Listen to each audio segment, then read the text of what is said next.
Good afternoon, friends. My name is Sneh and I'm here for you with the show of Idioms and Phrases. So today we are going to discuss Idioms and Phrases Set 2, and a warm welcome to you all at my channel Learn English with Sneh. So let's start our session with the first idiom that is very easy. That idiom is play to the gallery, and the meaning of play to the gallery is to garner support. Okay, that means support इकट्ठा करना. Okay, support इकट्ठा करना मतलब कि support जुटाना. Okay, जुगाड़ना. Okay, आप like election में आप खड़े हो रहे हैं. Okay, इलेक्शन में आपके लिए कितने लोग आपके साथ हैं. Okay, उन लोगों से support इकट्ठा करना क्या होता है? Play to the gallery. Okay, example देखते हैं. Please don't play to the gallery any more and it makes no sense to do so. Okay, इसका कहने का मतलब सिंपल सा है. इसका मीनिंग है कि अब और ज़्यादा आपको जुगाड़ लगाने की ज़रूरत या सपोर्ट लेने की ज़रूरत नहीं है. And it makes no sense to do so, क्योंकि ऐसा करने का कोई फ़ायदा नहीं है. ओके, तो मीनिंग आई थिंक क्लियर हो गया होगा कि इस तरह से परफॉर्म करना कि जितने भी ऑडियंस हैं वो आपको सपोर्ट करें, वो आपके साथ आपको फॉलो करें. क्लियर है? तो that's called play to the gallery. समझ में आ गया होगा कि आपका मदद सपोर्ट इकट्ठा करना है. गार्नर मीन्स इकट्ठा करना. गार्नर का मतलब होता है कलेक्ट करना, एकत्रित करना. ओके, एंड सपोर्ट आपको पता ही है. साथ जब भी इलेक्शंस होते हैं तो हम सपोर्ट ही तो इकट्ठे करते हैं, और घर घर जाके वोटिंग जो वोट्स कलेक्ट करने वाला जो काम है, वोट्स मांगने वाला कि हमारी वोट्स डाल के आना. Okay, that's called to garner support. Okay, now come to the next word, students. Next idiom is wash one's hands off. Okay, wash one's hands off का मतलब होता है अपने हाथ झाड़ लेना. अपने हाथ झाड़ लेना का मतलब सुना है आपने कई बार अपने लोकल लैंग्वेज में सुना होगा, पल्लू झाड़ लेना. दैट मीन्स कि आपने आपकी जो रेस्पॉन्सिबिलिटी थी उसको पूरा करने से या रेस्पॉन्सिबिलिटी को लेने से क्या कर दिया? मना कर दिया. तो रेस्पॉन्सिबिलिटी लेने से मना करना क्या हो जाएगा? Wash one's hands of. That means उसने तो अपने हाथ धो लिए वहाँ से. देखिएगा यहाँ पे इस इमेज में आपको समझ में आ रहा होगा कि एक पर्सन जो है वो कहीं ना कहीं उन दोनों के साथ में था. अब उसने अपनी रेस्पॉन्सिबिलिटी लेने से मना कर दिया और वो वहाँ से जा रहा है. उसने डिनाई करके वो वहाँ से निकल लिया है. ओके, तो अपनी जो जिम्मेदारी है उसको लेने से मना करना is wash one's hands of. Okay, I think it's clear to you all. Now come to example. Okay, these are the synonyms for this idiom: abandon, renounce. Okay, an example is I have done all I can for him. Okay, मैं वो सब कर चुका हूँ जो मैं कर सकता हूँ. ओके, जो भी मैं कर सकता था वो सब मैंने किया है उसके लिए. And now I am washing my hands of him. और अब मैं उसकी जो रिस्पॉन्सिबिलिटी है उसको लेने से, मतलब मैं वहाँ से अपनी रिस्पॉन्सिबिलिटी से क्या कर रहा हूँ? मना कर रहा हूँ. ठीक है, I am washing my hands of him. अब मैं उसकी रिस्पॉन्सिबिलिटी लेने से मना कर रहा हूँ.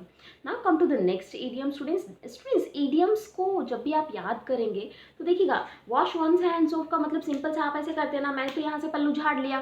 दैट मीन्स मैंने तो यहाँ से हाथ साफ कर लिए, अब नहीं मुझे इनके साथ रहना है या अब इनकी रिस्पॉन्सिबिलिटी नहीं लेनी है. तो इस तरह से आपको लर्न करना है इडियम्स को. नेक्स्ट इडियम पे चलते हैं students. Next idiom is very easy. That's called white elephant. And the mean of white elephant is something which is very expensive but useless. Okay, जब आप जाते हैं बड़े बड़े शोज में या बड़े बड़े कहीं पे भी, okay, like mega trade fairs जो होते हैं उनमें आप जाते हैं तो बहुत छोटी छोटी सी चीज़ बहुत एक्सपेंसिव होती हैं. हमें अच्छी लगती है बट उनका यूसेज कुछ नहीं है. अगर आप उसे लेके आते हो तो यूसेज कुछ नहीं है. ओके, तो इस तरह की चीज़ों को जो एक्सपेंसिव है बट यूज़ में इतना नहीं है, उनका यूज़ इतना नहीं है, तो ऐसी चीज़ों को हम क्या कहेंगे? White elephant. आई होप समझ में आ गया होगा. लर्न कैसे करना है अभी देखते हैं. देखिएगा, मीनिंग मैंने लिखा है यहाँ पे एक्सपेंसिव बट यूजलेस. बहुत महंगी है बट यूजलेस है. एज सच उसका इतना यूज़ नहीं है. एग्जाम्पल देखिएगा, when he bought the mention. Okay, mention का मतलब यहाँ पे है बंगलो, एक विला. ओके, जब उसने वो विला खरीदा, ही डिडंट नो, वो नहीं जानता था, it was going to be such a white elephant, कि ये जो विला है इसका कोई यूज़ नहीं होगा मेरे लिए, कि ये एक मेरे लिए एक वाइट एलिफेंट बन जाएगा. क्लियर है? तो इसको लर्न कैसे करना है सिंपली ध्यान रखिएगा.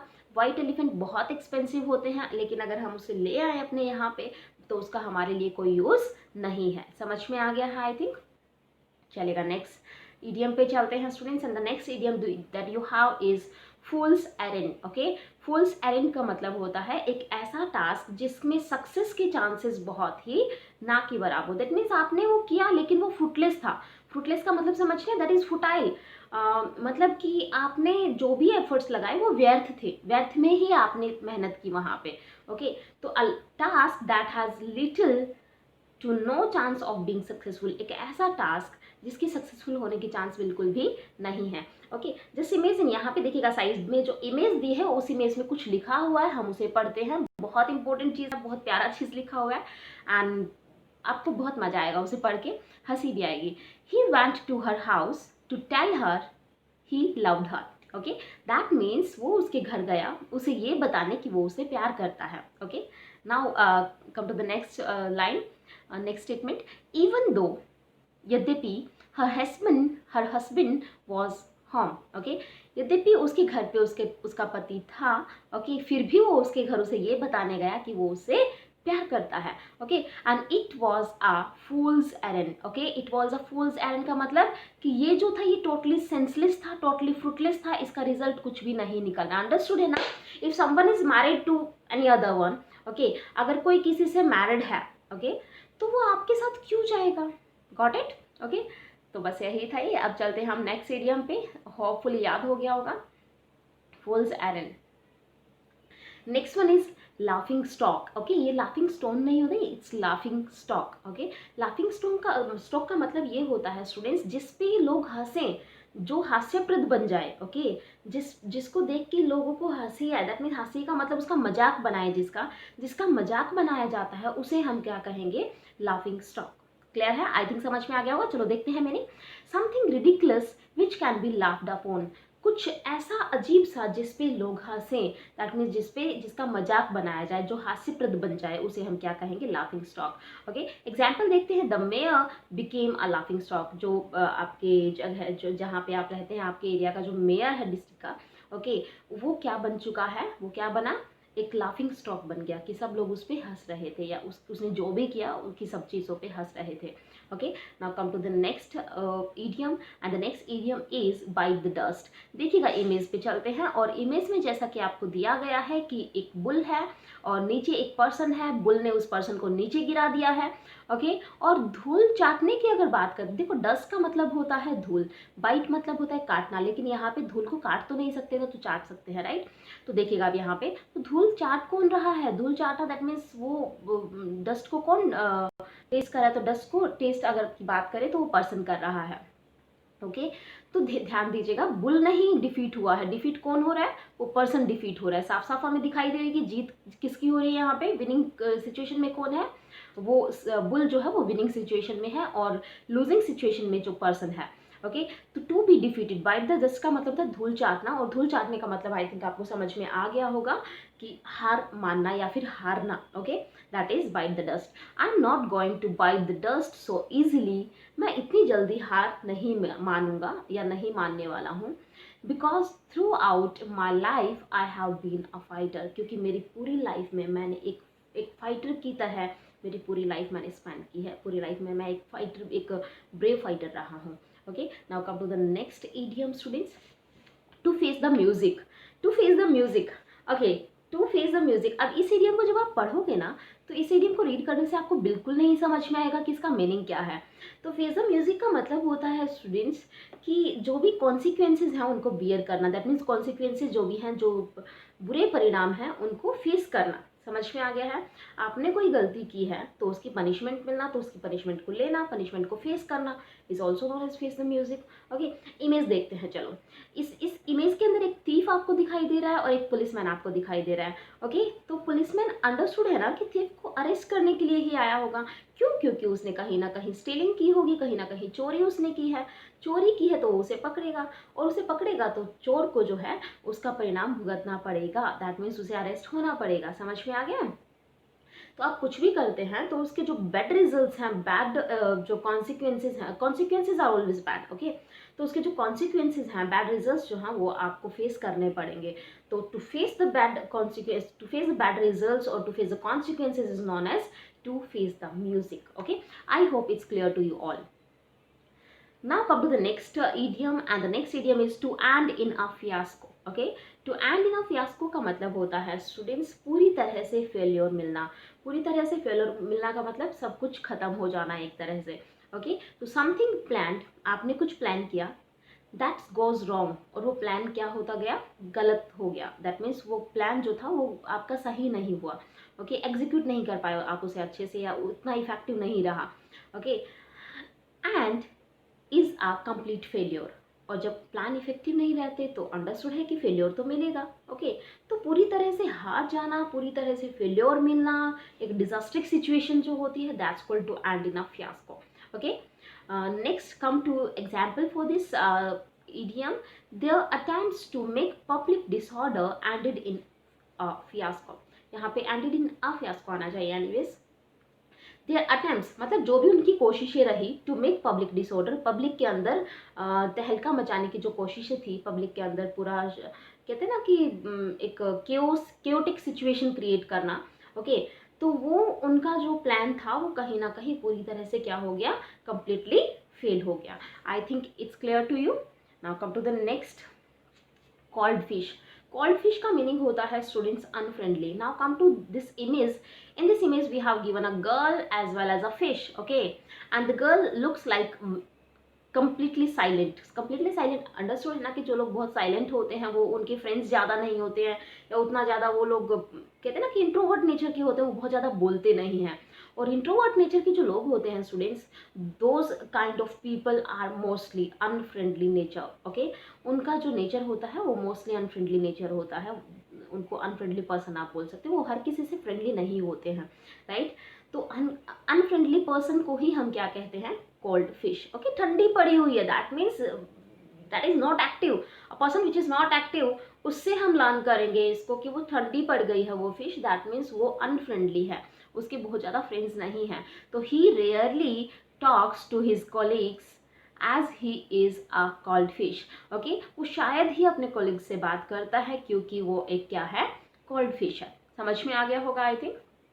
Next one is shank's pony, okay. Shanks pony का मतलब होता है चलना, ओके, या फिर अपने पैरों पे चलना, ओके। लाइक आपका जो आपको कहीं जाना है और आपके बसेस या ऑटो, वहाँ पे जो ट्रांसपोर्टेशन है वो टिल द डेस्टिनेशन तक नहीं है, ओके। वो जो ट्रांसपोर्टेशन फैसिलिटी है वो फैसिलिटी आपकी पूरा डेस्टिनेशन तक नहीं है, मतलब जहाँ तक आपको एग्जैक्टली पहुँचना है कॉलेज तक या किसी भी फॉर्म तक, तो वहाँ तक आपकी बसेज नहीं जा रही है, and you need to travel at least 1 kilometres on foot, okay. तो आपको 1 किलोमीटर तक ऑलमोस्ट पैदल जाना है। तो वो पैदल जाना जो है ना, वो पैदल जो आप चलेंगे अपने पाँव पे, that's called shanks pony, okay. समझ में आ गया। देखिएगा इस इमेज में हमें समझ में आ रहा है, ये जो हॉर्स दिया गया है इसके नीचे लिखा है walk short distances, that means short distances पे जाना है, and leave room for those who have longer journeys, okay. Now come to example. तो ये समझ में आ गया होगा, वॉकिंग और on foot, okay. Example is my bicycle fell apart 3 miles away from home, okay. मेरी जो गाड़ी है, मेरी जो बाइसिकल है वो ख़राब हो गई है घर से कहीं करीबन 3 मील दूर, okay. So I had to use, तो मुझे चलना पड़ा, that means I had to use shank's pony to go to the rest of the way. तो जो बाकी का रास्ता था उसे कवर करने के लिए मुझे क्या करना पड़ा, चल कर जाना पड़ा। तो वो चल कर जाना is shank's pony, okay. I hope clear है, okay students. So these are the idioms for today, hopefully learn हो जाएंगे, इजी थे। शैंक्स पॉनी समझ में आ गया होगा, पोनी पोनी करके हमें चलना है, ओके। कहते हैं ना पोनी पोनी करके थोड़े थोड़े स्टेप्स के साथ, ओके। कोल्ड फिश जो ठंडी पड़ गई है, दैट मीन्स वो एक्टिव नहीं है, एक्टिव नहीं होता तो उसके ज़्यादा फ्रेंड्स नहीं होते, तो अनफ्रेंडली हो जाएगा, okay. Next one is to end in a fiasco, तो एंड ही हो रहा है, okay. And fiasco word is related to failure, okay. Fiasco का मतलब ही फेल्योर होता है, तो क्या हो जाएगा, सब कुछ फेल्योर पे एंड हुआ है, कि सब खत्म हो गया है, completely failure. To face the music, okay. To face the music को आप डायरेक्टली लर्न कीजिएगा, फेस से हम लर्न कर सकते हैं कि कॉन्सिक्वेंसेस को फेस करना, क्योंकि म्यूजिक लिखा है तो एज इट इज मीनिंग तो होगा नहीं, okay. So next one is bite the dust, I think clear हो गया होगा, धूल चाटना, दैट मीन्स हार मानना, हारना। Next one is laughing stock, जिसपे सब हंसें, that's called laughing stock. Fool's errand का मतलब होता है जो व्यर्थ के एफर्ट्स जो लगाए जाते हैं जिनके सक्सेसफुल होने के चांसेस नहीं है, तो फुल्स वर्ड से ही समझ जाओ, जो फुलिशनेस होती है दैट मीन्स आप बेवजह वहाँ पे एफर्ट्स लगा रहे हो, okay. There is no chance to get success, okay. Next one is white elephant. White elephant बहुत एक्सपेंसिव होते हैं बट यूजलेस होते हैं, right. And the next one is wash one's hands off, आपने वहाँ से क्या कर लिया है, आपने अपना पल्लू झाड़ लिया है, दैट मीन्स आपने अपने हाथ वहाँ से झाड़ लिए हैं, दैट मीन्स आपने अपनी रिस्पॉन्सिबिलिटी क्या की है, रिफ्यूज कर दिया रिस्पॉन्सिबिलिटी लेने से। Next one is play to the gallery, that means आप गैलरी में खेल रहे हो, गैलरी में बहुत सारे लोग हैं, ओके, और आप उन बहुत सारे लोगों को अपने साथ खिला रहे हो, दैट मीन्स आप उन सब का सपोर्ट इकट्ठा कर रहे हैं, okay. So these are the idioms for today. So thank you very much students. If you like the video and if you get better understanding from these videos, so please don't forget to like, subscribe and share my channel and my videos, okay. So thank you and have a nice day.